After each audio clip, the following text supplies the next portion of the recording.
now that we've gotten over the character stat sheet, let's actually jump into what this looks like. What you'll notice is that this area is really, really small, and most characters can move 5 squares, so there's not going to be a lot of maneuvering. Kind of creates a cramped space. So I'm going to show you a battle map that I created, and then what I want to show you is sort of some different tactics that I would use using one specific rule that Final Fantasy XIV has. So what you can see here is a battle map that I put together. Has a little bit more breathing room than what we saw on the character sheet or what comes with the starter guide maps. So anyways, let's go ahead and dive right in. So looking at sort of how combat goes, there's going to be the player step, which is the player characters get to decide what turn order they go in.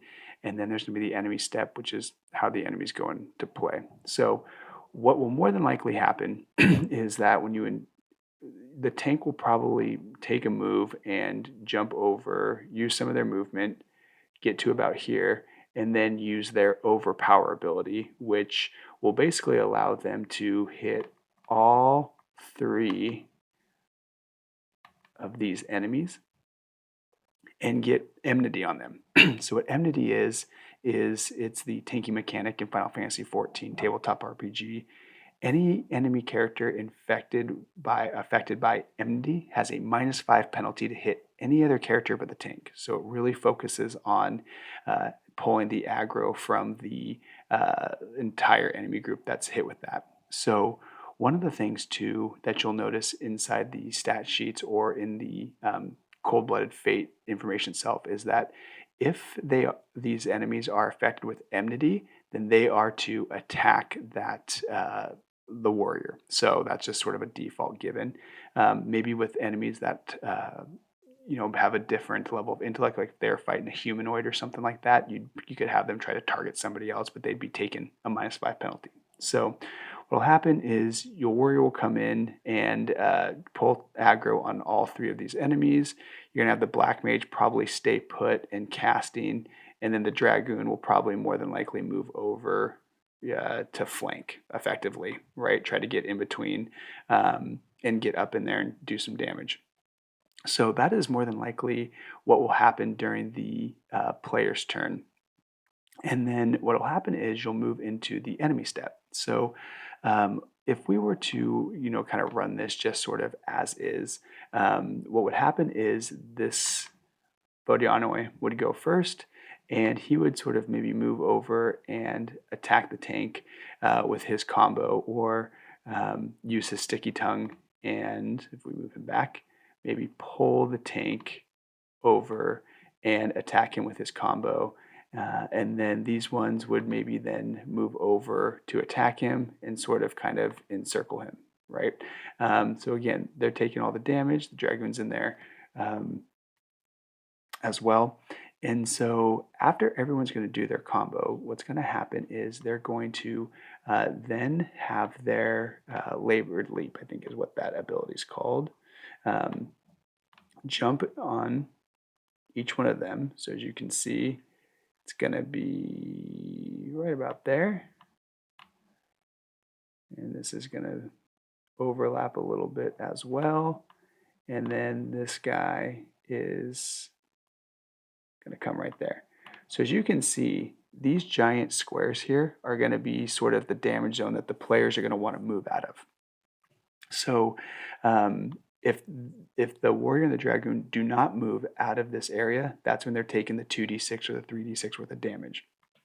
So what will happen is warrior might use overpower again to still pull enmity, but then he might actually take some movement over this way. And then the same with the dragoon. We'll probably take some swipes at this guy right here or one of these enemies and then pull back over here. So effectively what they're doing is maybe kind of kiting around, getting some movement out, but they're really trying not to get hit by this. And this sort of cat and mouse game will kind of continue until you basically kind of win. So this isn't a very hard encounter, in my opinion, especially because if you read the Cold-Blooded Fate guide, it says that once you drop the Badianoe down to 60 health, he's going to basically become enraged and do additional damage. but then it lets you know that limit breaks are available for the players. Now, I did do an entire video on limit breaks, so if you do want to check that out, you can see some different ways that I run them. But basically, limit breaks are kind of like special abilities that the players are going to have. Uh, Spoiler alert: the white mage has the most busted limit break of all time. It like heals everybody and brings them back to full health and full stats and everything. So kind of broken. So again, really, really difficult to actually lose this encounter. What I would do narratively is when I do a phase, like for example, once he drops to 60 health, I would probably have the Vadianoi kind of go down and die and like maybe deflate a little bit. And then all of a sudden you'd have this dark miasma kind of swirl around him. And then he'd start to grow, I think, eyes all over his body, just kind of create sort of a creepy, more sinister type version as opposed to just being enraged. That's just more flavor and how I would sort of do that. Seemed to be okay when I ran the scenarios with players online. So let's now dive into the next thing I want to talk about, which is how we would really make this encounter much more difficult, maybe for experienced players, or really just to add some variety.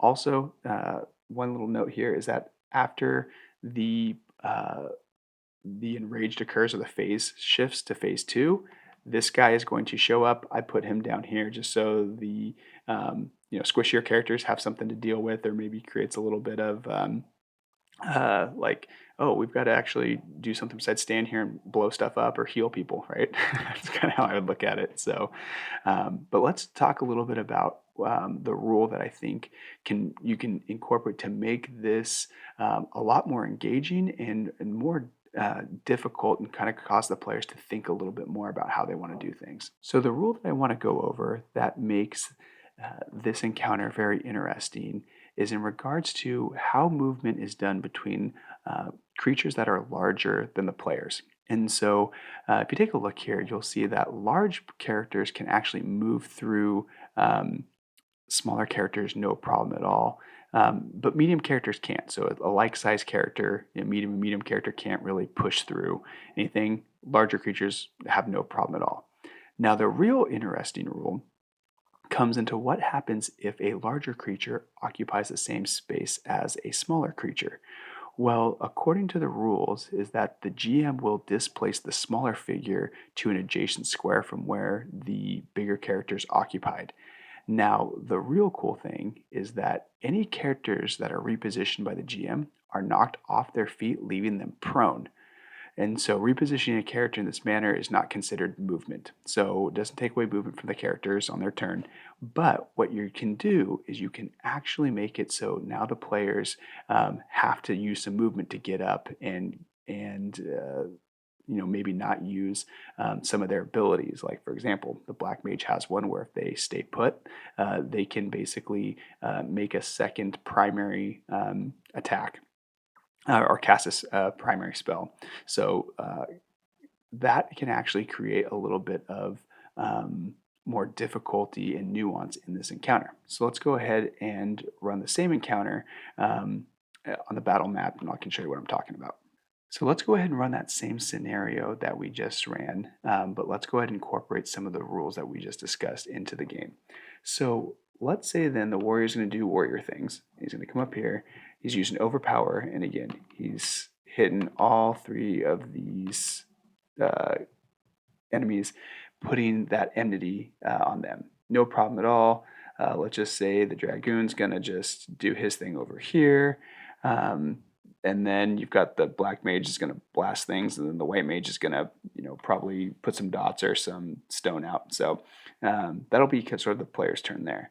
But now let's go to the enemy's turn. So let's just say we end up doing that same type of thing. So we run that enemy combo. So Sticky Tongue pulls him there.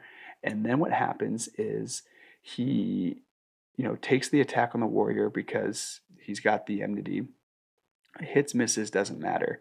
But what I would then do is say, okay, we're going to use his movement because he's got 5 squares of movement to then land right here on both of them, which would then cause them to be displaced in 2 different areas, right? So now that he's here, both the warrior and the Dragoon are now knocked prone, right? So now that they're prone, what happens here? These guys, can basically get an advantage die to attack him, or this one could move over. It doesn't matter. But basically, this toxic toad then takes his attack with advantage. More than likely, maybe getting a direct hit. So they're going to be putting out more damage. And then what I would then do is say, okay, he's then going to use his movement to move 1, 2, let's say 3 squares over here. And now he's going to knock the black mage prone back here, right? Now this one is going to use his movement to get up and hit this one, okay? So again, he's going to have some advantage here. And now you have 3 of the 4 characters that are knocked prone. Now this is important because now what happens is, let's say we go ahead and we put our AoE effects back on. There's 1, there's 2, and there's 3. Now what happens is you can see every character is now in the what I would call the oh shit zone, which means like we got to move or something's got to happen. Now this kind of creates things a little bit of a an issue for them. So for example, the warrior, the black mage, and the dragoon are going to have to spend half the 3 squares of their movement just to get back up. So that's a big deal because now the black mage can't use their bonus attack. They can't use their primary attack twice by focusing. So now what's going to happen is the warrior's more than likely going to still do their overpower, try to get that enmity, but now he's going to have to take a few steps back here, and then the dragoon's going to stand up, do some damage, hopefully, move back, and then the black mage is going to maybe take a couple spaces back, start casting, and then same with the white mage. So as you can see, now this creates a completely different combat dynamic, and you can sort of kind of rinse and repeat this, or just do whatever you think makes the most sense. If your players are kind of struggling with this, that's okay, because remember, at the end of the first phase, which is doing 60 points of damage to this guy, then what's going to happen is the phase is going to, phase 2 is going to start and everyone's going to get their limit break. So again, really cool rule. And I think that by using it in this manner, it's going to create a lot more, I've got to think a little bit outside the box. I just can't stand back and do one thing to put out as much damage as possible. Once the players have defeated the Vadianoi, then the encounter is over. What I would then do is have the NPC who was looking for his brother, maybe find his body over there. I'd have him still be alive, and what I did is that his eyes were missing, and when he comes to, he makes the comment if the bad man with the red mask was still there. Now, anyone that's played Final Fantasy XIV online knows that I'm referring to the Ascians. So again, could be just a cool way to throw some lore into a standalone game, or maybe even put that into your campaign if you're running something like that, or just add some flavor to the scenario. So hopefully you found this video valuable and being able to run a completely free adventure without having to pay for the starter guide. Again, honestly, I really think that almost all the material you need to start playing Final Fantasy XIV tabletop RPG is available for free, so no need to necessarily spend the money unless you do want to get some additional ideas on enemies and higher level characters and what the game looks like then. With that, if you like the content here, feel free to attune to this channel by liking and subscribing. And until next time, stay safe, adventurers.